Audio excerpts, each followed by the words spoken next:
right, it is time for Fumble of the Week. So, Samaria, who is your Fumble of the Week this week? Yeah, Rodney, I'm going to have to give it to the National Football League in their decision to pause their Accelerator Program. If you knew anything about the Accelerator Program, it gives an avenue and resources for minority coaches to be able to climb the ranks. And they're saying that they're pausing this to make it better, but I call BS on that. So that's where I'm at. And I think it's just timing is a little funny, especially with the president trying to get rid of a lot of DEI programs. So that's you made my Fumble of the Week sound very pedestrian. I'm going to try to argue my point.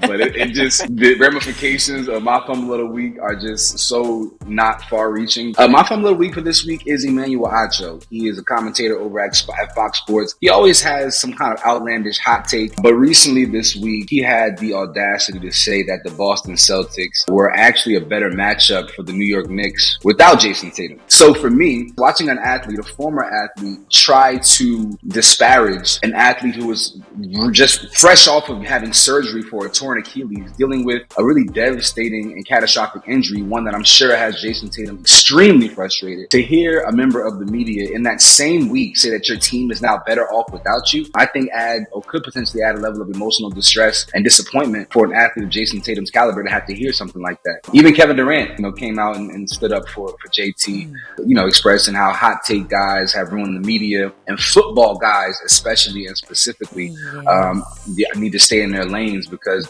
they talk about basketball, but I would love to see Emmanuel Acho shoot a jump shot. And Emmanuel Acho fires back at KD like, well, basketball guys talk about football and, you don't know what it's like to be out there on the field and have to line up and open field tackle Adrian Peterson, in a basketball game. And when I tell you somebody excoriated Emmanuel Acho, like went full scorched earth on this man, the response was, Emmanuel Acho, when you played against Adrian Peterson, your team lost by 28 points and you recorded 0 statistics in your 24 minutes on the field. What do you know about open field tackling Adrian Peterson? What position did he play? Was he a linebacker? I don't know because I never heard his name called.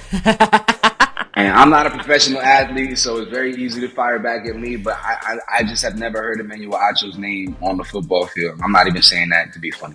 I think I won this week, thanks. Yeah, I ain't gonna front. I can see this week, Fumble of the Week, you bodied me. Only because your topic was so much more serious than mine. All things considered, who cares about Emmanuel Acho's opinion more so than black men and women not getting opportunities in the NFL. So you all let us know your thoughts out there about who you felt was the winner of this week's Fumble of the Week in the comments section. We appreciate you, Fumble family.